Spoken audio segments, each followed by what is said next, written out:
계속해서 포도원 주인에 대한 비유, 주인 이야기 말씀 나누고 있고, 오늘은 포도원이 즐겁지 않은 이유, 마지막 주제로 함께 말씀을 나누려고 합니다. 유대인들의 이 본문을 해석하는 다양한 이야기들이, 관점들이 있는데, 유대인들, 랍비들의 문헌을 찾아보면, 히야라고 하는 랍비는 이 구절을 이제 이런 식으로 이야기합니다. 과수원을 가지고 있는 왕이 있는데, 왕이 일꾼들을 불러서 그 과수원에 각각의 나무에 일을 맡깁니다. 그런데 각각의 나무마다 품삯이 따로 정해져 있어요. 어떤 나무는 좀 페이를 많이 받고, 어떤 나무는 덜 받습니다. 그런데 어떤 나무가 비싼 나무인지 이 왕이 일꾼들에게 말을 해주지 않아요. 그냥 복불복인 겁니다. 그냥 와가지고 그냥 일을 해야 돼. 누구는 많이 받고 누구는 조금 받고. 이게 말해주는 순간 어떤 일이 일어나느냐. 서로 비싼 나무만 차지하려고 새벽같이 달려올 거 아닙니까? 그리고 제일 벌품이 없고 페이도 적게 받는 그런 나무를 돌보는 일은 별로 인기가 없을 겁니다. 사람들이 많이 찾지 않겠죠. 그러니까 이런 식으로 이제 이 율법에 대해 설명을 했어요. 어떤 율법이든 큰 율법, 적은 율법이 없다. 하나님 앞에서 그것을 지키는 것이 매우 중요하다. 어려운 율법을 지켰다고 해서 보상이 많은 것이 아니고, 가벼운 율법을 지켰다고 해서 별 볼품 없는 것이 아니다. 이런 식으로 설명하는 랍비들의 가르침들이 있고, 시므온이라고 하는 랍비는 이제 이렇게 또 설명합니다. 어느 왕이 2명의 일꾼을 고용했는데, 한 일꾼은 똑같이 하루 종일 일해서 한 데나리온을 주고, 한 일꾼은 1시간만 일을 시키고 또 한 데나리온을 줍니다. 성경에 나와 있는 것과 좀 비슷하죠. 그러면서 질문을 해요. 이 왕은 어떤 신하에게, 어떤 종을 더 사랑했을까? 아꼈을까? 소중한 사람이 하루 종일 고생하고 땀을 흘리는 것을 즐거워한 사람은 별로 없겠죠. 조금 일하고 충분히 보상을 받도록 하는 것이 아무래도 이 왕이 가지고 있는, 또 더 많이 사랑하는 사람에게 베푸는 은혜일 겁니다. 그러면서 이제 마찬가지다. 모세는 120년 동안 이스라엘을 위해서 일을 했고, 사무엘도 약 50년이 넘는 시간 동안 헌신을 했는데, 나라를 위해, 이스라엘을 위해 그렇게 헌신을 했는데, 그 사람들에 비하면 우리는 보잘것없고 별로 한 일도 별로 없다. 그런데도 하나님은 똑같이 대해주신다. 이 얼마나 하나님의 놀라신 사랑이신가. 이런 식으로 적용을 하는 거죠. 그러니까 여기 나와 있는 이런 관점의 가르침들이 결국은 일을 많이 하고 적게 하고, 그 일에 대해서 얼마나 보상을 해줄 것인가, 그리고 그 일에 대한 보상과 함께 하나님의 은혜가 얼마나 놀라운 것인가를 이제 설명하는 그런 비유라고 말할 수 있습니다. 일이 있고, 일에 대한 보상이 있고, 그 보상과 함께 넘치는 하나님의 은혜를 이제 설명을 한 것이죠. 이런 것들을 보면 사람이 일을 하고 일에 대한 보상을 받는 것, 정당한 품삯을 받는 것은 꼭 기독교인이 아니더라도 수천 년 동안 내려온 경제 논리, 이 땅에서는 당연히 일을 하면 일에 대해서 보상을 주어야 된다라고 하는 것이 시대가 발전하면서 모든 사람들이 공통적으로 생각하는 일종의 결론이라고 말할 수 있습니다. 그런데 천국의 논리는 일한 만큼 보상한다. 이게 통하지 않는 나라가 하나님 나라의 삶의 정의입니다. 일에 대한 보상이 개념이 아니라 모든 사람이 일을 할 수 있도록 하는 것, 일자리를 제공해 주는 것. 그래서 누구도 일을 하는 것으로 인간의 가치, 존엄성을 지킬 수 있도록 하는 것이 하나님 나라의 원리다 라고 말할 수 있는 것이죠. 아마 공산주의도 여기서 조금 힌트를 얻은 것 같아요. 모든 사람이 다 공정하게 일하고 공평하게 나눠 갖자. 이거는 주인이 하나님이 아니라 인간이었다는 것 때문에 완전한 패착이었고, 하나님 나라는 비슷하지만 모든 사람이 일을 하고 거기에 대해서 대가를 지불받는 것, 이것이 하나님 나라의 경제 정의다라고 말할 수 있습니다. 그런데 유대인들이 말하는 이 보상의 개념, 일한 만큼 대가를 지불받는다, 이런 개념이 있긴 있지만 이스라엘 사람들, 특히 히브리인들에게는 보상한다라고 할 때 두 가지의 개념이 있다고 그래요. 두 가지. 하나는 플러스라는 단어인데, 플러스, 이 단어는 어떤 일을 하고 나서 추가적으로 그냥 보너스로 더 받는, 플러스니까 보너스겠죠. 보너스로 주는 대가, 일한 만큼보다 더 많이 주는 대가를 그 플러스라고 하고 보상이라고 하고, 또 하나는 이제 일을 한 만큼에 대한 보상, 사카르라고 하는데, 일을 한 만큼에 대한 일당을 이 두 가지의 개념으로 보상을 말합니다. 우리 세상의 이 경제 논리로 한다면 사카르가 되겠죠. 일한 만큼 보상해 준다라고 하는 거니까. 그런 식으로 자꾸 하나님의 나라도 그러지 않을까라고 이해하려고 하는 생각들이 이 땅 가운데는 있다는 겁니다.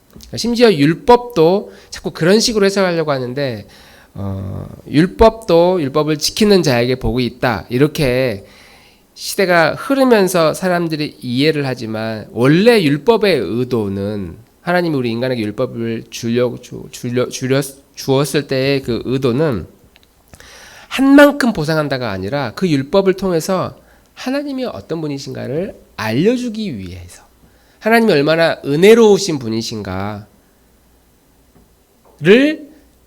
가르쳐주기 위해서 우리에게 율법을 주셨는데, 우리는 그 율법을 했냐 안 했냐로 자꾸 따지려고 하는 인간의 경향이 바로 이런 거죠. 일에 대한 보상에 대해서 우리 너무나 익숙해져 있다.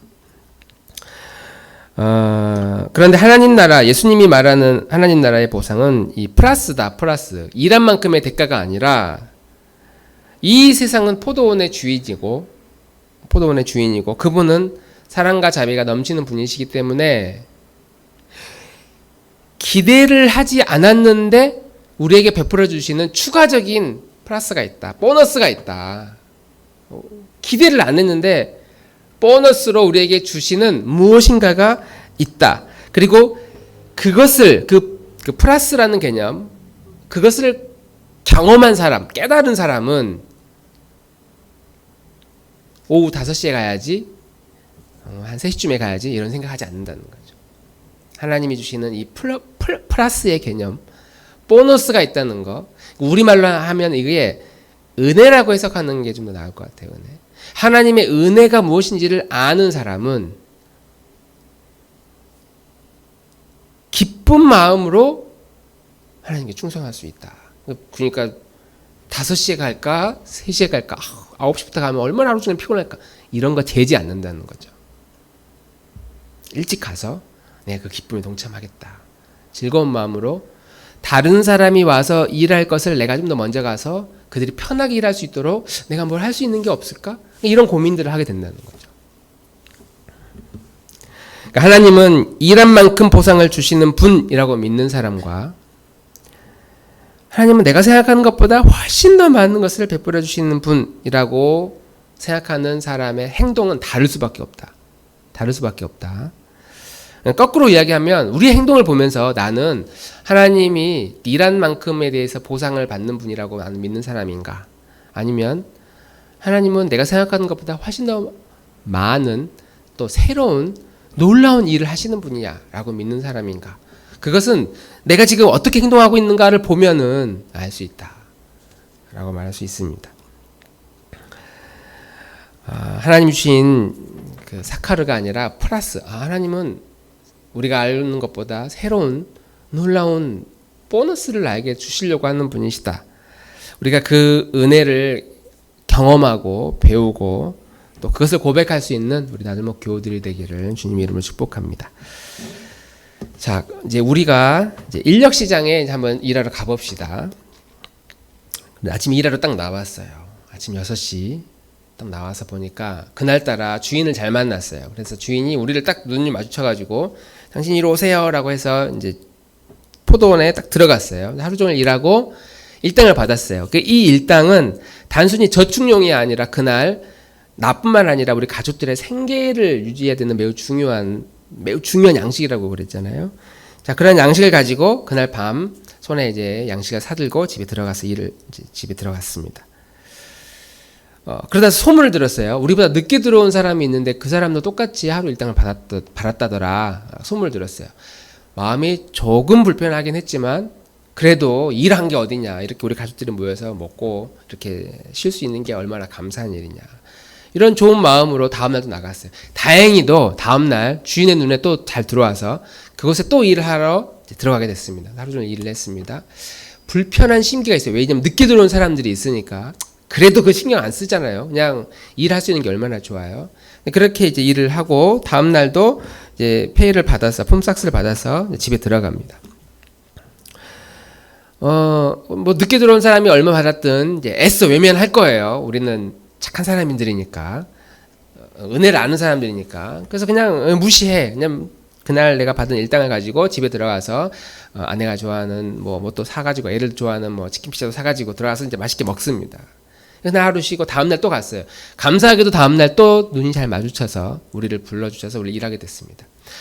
하루 이틀 정도는 이렇게 일할 수 있겠는데 만약에 우리가 이것을 20년, 30년 동안 계속 이런 삶을 산다고 생각해 봅시다. 그리고 그 20년, 30년 동안 누구는 계속 오후 3시, 4시에 들어왔는데도 나랑 똑같은 보상을 받아요.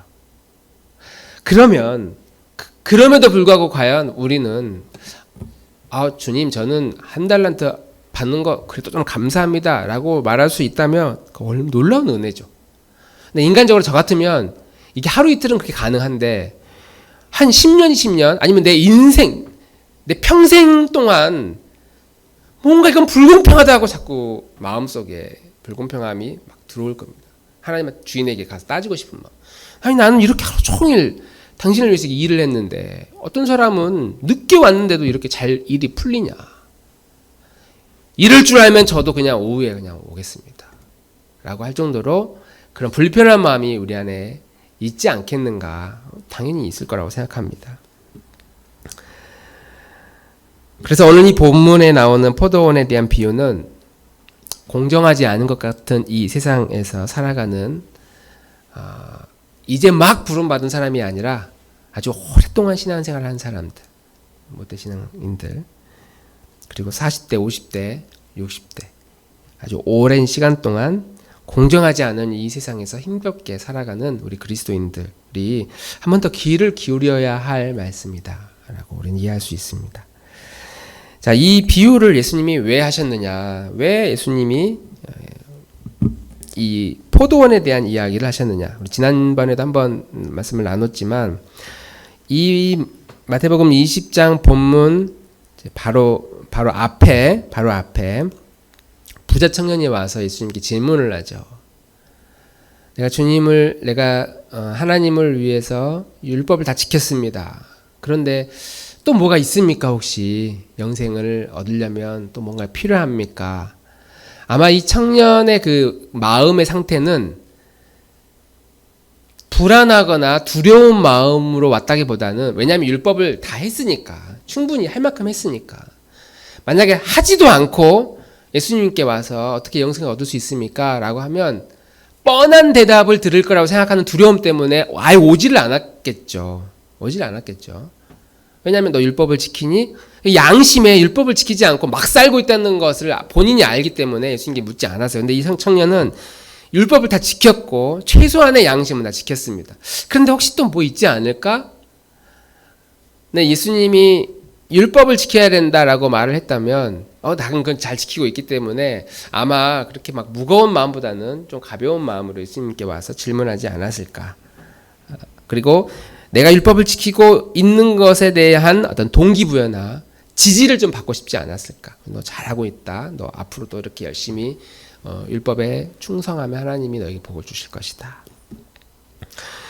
그런데 예수님은 너가 가진 재산을 다 팔아서 가난한 자들에게 주라 이렇게 말씀하시죠. 가난한 자들에게 일부 나누어 주라, 아니면 빌려 주라도 아니고 너의 재산을 포기해라. 다 나눠줘라. 그렇게 말하니까 이 청년이 이제 무거운 마음을 가지고 돌아갔다 이렇게 하거든요. 가볍게 와서 질문했는데 갑자기 혼란스러우면서 무거운 마음으로 돌아가게 되었다. 그리고 그것을 지켜보고 있는 이 예수님의 제자들도 갑자기 마음이 무거워졌습니다. 왜냐하면 부자도 천국에 들어가기 어렵다는데 그러면 우리는 큰일 났네요. 주님께 금원만큼 재산을 다 판 것, 재산도 없는데 어떻게 해야 천국에 들어갈 수 있을까? 그래서 이제 예수님께 직접적으로 물어보거든요. 우리는 저 부자 청년만큼은 아니지만 그래도 주님을 위해서 뭔가 한다고 했는데 주님 저희는 어떻게 됩니까? 이렇게 물어보니까 28절부터 30절까지 이렇게 이야기합니다. 같이 한번 읽겠습니다. 28절부터 30절 시작. 예수께서 이르시되 내가 진실로 너희에게 이르노니 세상이 새롭게 되어 인자가 자기 영광의 보좌에 앉을 때에 나를 따르는 너희도 12보좌에 앉아 이스라엘 12지파를 심판하리라. 또 내 이름을 위하여 집이나 형제나 자매나 부모나 자식이나 전토를 벌인 자마다 여러 배를 받고 또 영생을 상속하리라. 그러나 먼저 된 자로서 나중되고 나중된 자로서 먼저 될 자가 많으니라. 아멘. 그러니까 너희도 큰 상급이 있을 것이다. 걱정하지 말아라. 너희 12지파를 다스릴 것이다. 예수님이 여기까지만 이야기했으면 명쾌한 답인데 거기 꼭 이 코멘트, 꼭 이 30절을 왜 했을까? 그런데 먼저 된 자가 나중되고 나중된 자가 먼저 될 수도 있다가 아니고 먼저 된 자가 나중되고 나중된 자가 먼저 될 자가 많을 것이다 이렇게 표현을 하거든요. 좀 아리송해서 질문을 했는데 예수님의 그 답변이 아주 명쾌했어요. 야 너희는 나중에 12지파 12보좌에 앉아서 12지파를 이스라엘을 너희가 다 다스릴 거다. 너희들 장관급이다. 여기까지만 말씀하시면 좋았는데 그런데 먼저 됐다고 해도 꼴찌가 될 거다. 근데 꼴찌가 돼도 먼저가 될 것이다. 우리는 이 30절만 콕 빼놓으면 그거잖아요. 우리가 꼴찌 될 때 이 말씀이 위로가 되잖아요. 내가 비록 뒤처지고 있지만 아니야 먼저 될 수도 있어. 그럴 가능성이 우리는 매우 높아. 왜냐하면 먼저 된 이렇게 생각을 하니까. 우리가 먼저 될 때는 절대 이 구절 생각 안 하잖아요. 너 먼저 될 수 있어? 꼴찌가 될 수도 있다. 별로 생각하고 싶지 않은 구절입니다. 근데 이렇게 아리송한 예수님의 이 답변을 듣고 나서 그리고 포도원의 비유에 대한 이야기를 듣고 나서도 이 제자들의 마음은 여전히 콩밭에 있습니다. 한번 마음에 이 머릿속에 각인이 됐어요. 뭐냐? 방금 읽은 29절, 28절 너희가 내 좌우 옆에서 12보좌에 앉아 12지파를 심판할 것이다. 이게 이제 강력하게 각인이 됐습니다. 그러면 이제 12 안에 든 것만으로도 땡큐잖아요. 그런데 이 안에 또 이 파벌이 생겼어요. 그럼 누가 첫 번째고 누가 두 번째가 될 것이냐. 그래서 세베대의 두 아들의 그 어머니가 예수님께 와가지고 일종의 뇌물을 바치면서 예수님의 오른쪽 왼쪽 가장 가까운 것에 우리 두 아들을 좀 앉혀주십시오. 그리고 그렇게 아예 누군가가 엄마가 와서 청탁을 했다는 말을 듣고 지자들이 난리가 나가지고 서로 막 싸움이 났어요. 너가 더 예수님 가깝냐 내가 더 가깝냐 누가 더 큰 일을 할 것이냐 이렇게 이제 논쟁이 일어납니다. 그리고 이렇게 논쟁이 일어나고 난 후에 마태복음 20장, 21장부터 어떤 일이 일어나냐면 예수님이 이제 예루살렘에 입성하는 장면이 나옵니다. 제자들이 왜 이렇게 마음이 급해졌느냐? 이제 예수님이 3년의 세학을 이제 하고 드디어 이번 6월절에 그 명절을 지키기 위해서 수도 예루살렘에 들어가기로 이제 결정을 내린 거예요. 이제 이날 뭔가 일이 일어나긴 일어날 것이다. 그리고 제자들이 지금 12지파를 다스린다고 하니까 금방 예수님께서 혁명 아니면 어떤 초인적인 능력을 발휘하거나 해서 뭔가 일을 일으킬 것이다 라고 제자들의 마음이 급해진 겁니다. 우리는 알고 있어요. 이제 예루살렘에 곧 들어가면 예수님께서 제자들이 생각하는 그런 방식이 아니라 십자가에 매달려 죽음을 당한다라는 사실을 우리는 알고 있었는데, 제자들은 지금 전혀 그런 생각을 하지 않고 예루살렘에 입성하면 그곳에서 우리가 보상을 받을 것이라고 생각을 하고 있는 거예요. 제자들은 보상을 받게 된다. 그리고 그 보상은 여기 29절에 나온 28절에 나온 세상이 새롭게 될 것인데, 그리고 내가 영광 가운데 보좌, 여기 보좌가 뭘 말하겠습니까? 왕의 보좌겠죠. 왕의 자리에 내가 앉을 것이고, 너희들은 12지파를 다스리는 보좌에 너희들도 이제 앉을 것이다. 제자들이 생각하는 보상은 지금 이겁니다. 이 보상에 확 지금 사로잡혀 있어요. 예수님의 생각하는 그 보상, 예상치 못한 플러스의 보상, 그 보상은 이 포도원에 들어가서 일을 하게 되는, 그리고 누구는 일찍 들어가고 누구는 늦게 들어가게 되는 이 비유의 가르침이 보좌에 앉는다는 그러한 방식의 보상이 아니라 예수님이 당하는 이 고난에 대해서 이야기를 하고 있는 겁니다.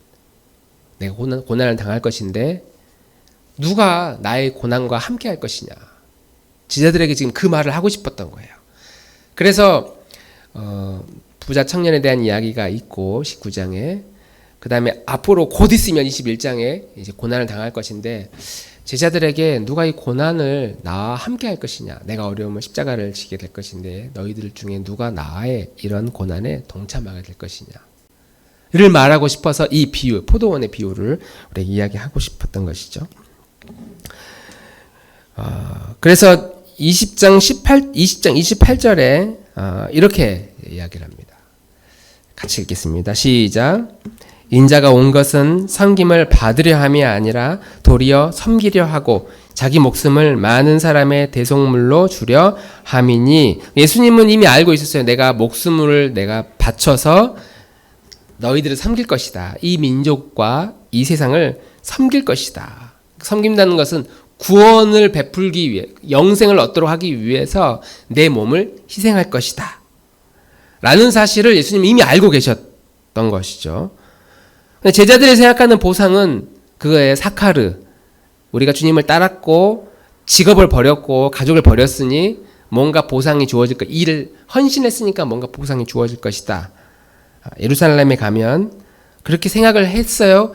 그리고 그러니까 당연히 예수님과 함께 이 포도원의 비유에 의하면 당연히 우리는 6시부터 일을 해야죠 라고 말할 수 있었습니다. 보상이 있다고 생각하니까, 아직 상급받기 전이니까. 만약에 제자들에게 야, 너희가 받을 상급은 사실 그 하늘의 상급이 아니라 12지파를 다스리는 것이 아니라 고난이다. 너희는 고난을 받게 될 것이다. 십자가에서 나도 죽었지만 너희들도 그렇게 고통을 당할 것이다. 다 체포되고 고문을 당할 것이다. 만약 그런 식으로 이 보상을 직접적으로 이야기했다면 아마 이 제자들 중에 예수님의 말대로 그러면 저는 아침 9시에, 아침 6시에 못 가겠습니다. 좀 늦게 가겠습니다. 이렇게 말을 했을 거라는 거죠. 물론 베드로나 유다는 그렇게 말하지 않았어요. 베드로는 다른 사람은 다 주를 버릴지라도 저는 끝까지 주님을 따르겠습니다. 이렇게 이야기를 했고, 유다 같은 경우는 야, 우리도 주님과 같이 죽으러 가자 하면서 예루살렘을 향해 갔단 말이죠. 근데 말은 그렇게 했는데 마음속에는 이 고난이 실제로 어떤 고난을 의미하는지 몰랐기 때문에 말은 그렇게 했지만 현실은 다 도망갔어요. 12명의 제자들은 예수님이 체포되고 고난을 받자마자 다 이게 보상이라고 하면서 다 도망가 버렸다는 거죠. 예수님이 너희가 받을 상급은 사실은 내가 받을 그 고난에 동참하는 것이다 라고 말을 했다면 다음날 아무도 6시에 나오지 않았을 것이고 오후 3시나 5시쯤 두리번거리면서 나왔을 것이다. 왜냐? 고난은 받기 싫으니까. 고난은 힘든 거니까. 우리가 예수님을 믿고 예수님의 자녀가 된다는 것도 똑같이 예수님의 길을 가는 거니까. 그러면 예수님의 고난에 동참한다는 것을 의미합니다. 예수님을 믿는 사람 모두에게는 다 십자가가 있어요. 자기 고생이 아니라 내 고집이나 내 욕망이나 내 욕심 때문에 얻는 그런 고생이 아니라 내가 예수님을 믿기 때문에 어쩔 수 없이 짊어져야만 하는 자기만의 십자가가 있어요. 그 고난이 있어요. 사도 바울은 빌립보서 3장 10절에 이렇게 이야기합니다. 같이 한번 읽겠습니다. 10절, 11절. 시작. 내가 그리스도와 그 부활의 권능과 그 고난에 참여함을 알고자 하여 그의 죽으심을 본받아 어떻게 해서든지 죽은 자 가운데서 부활에 이르려 하노라. 아멘. 내가 이렇게 힘들게 사는 이유가 있다. 내가 이렇게 예수님 때문에 고통스러운 고난의 삶을 사는 이유가 있다. 예수님의 삶이 고난의 삶이셨고 그 예수님이 우리를 어디로 초대했냐면 십자가의 길로 초대를 했어요. 누군지 나를 따르려거든 자기의 십자가를 짊어지고 자기를 부인하고 내 성향을 부인하고 내 고집을 버리고 나를 따르라. 나를 따르려면은 그렇게 해야 된다. 그런데 제자들이 처음에 다 도망갔잖아요. 근데 그걸 알고 경험한 바울의 입장에서는 그것이 진리의 길이구나. 고난에 동참하는 것이 고통스러운 일이긴 하지만 주님의 일에 참여하는 것이고 주님이 우리에게 주시는 우리가 알지 못하는 플러스 놀라운 보너스가 있다는 것에 동참하는 일이구나를 바울은 알고 예수님을 믿는 그 순간부터 고난에 참여하기로 작정을 한 것이죠. 왜? 그렇게 고난에 참여할 때에 예수님이 결국 우리는 부활하여 승리할 건데 그 부활의 기쁨을 고난에 참여한 자들에게만 허락하실 것이기 때문이다. 사도 바울은 예수님의 고난에 동참하는 것이야말로 예수님이 결국 말하려고 했던 그 부활의 놀라운 소망에 참여하는 것이다라고 굳게 믿었다는 것이죠. 그래서 예수님을 믿고 포도원의 부름을 받아 일을 한다라고 하는 것은 천국 백성으로서 땀을 흘리면서 주를 위해 헌신하면 내가 한 데나리온 받게 되는 것이구나. 그리고 어떤 사람은 난 불러주는 것만으로도 감사합니다. 남들 좀 많이 받아도 아주 괜찮아요. 라고 하면서 약속된 한 데나리온 주는 것만으로도 기쁘게 생각하는 사람들이 있습니다. 또 어떤 사람들은 그냥 오후 3시쯤 한 5시쯤 가면 주면 어떨까요? 라고 생각하고 인생을 자꾸 재는 사람들도 분명히 있을 겁니다. 그러나 우리가 예수님을 믿고 포도원의 일꾼으로 부름을 받아서 보상을 받는다라고 하는 그런 개념은 그 보상이 만약 우리에게 주어진 고난이고 십자가고 고통스러운 무거운 짊어져야 할 십자가라고 한다면 그래도 과연 우리가 주님 저는 아침 6시 일찍 그 자리로 가겠습니다. 아침 9시에 가겠습니다. 이렇게 말할 수 있는 사람이 우리 가운데 몇이나 될 수 있겠느냐 하는 것이죠. 그래도 우리는 저는 아침 6시에 아침 9시에 일찍 가서 그 고난에 동참하겠습니다라고 하겠습니까? 할 수 있으면 나 너무 힘드니까 주님 조금만 더 하면서 오후 3시, 오후 5시 이렇게 미루려고 하는 경향이 우리 안에 있지 않겠는가.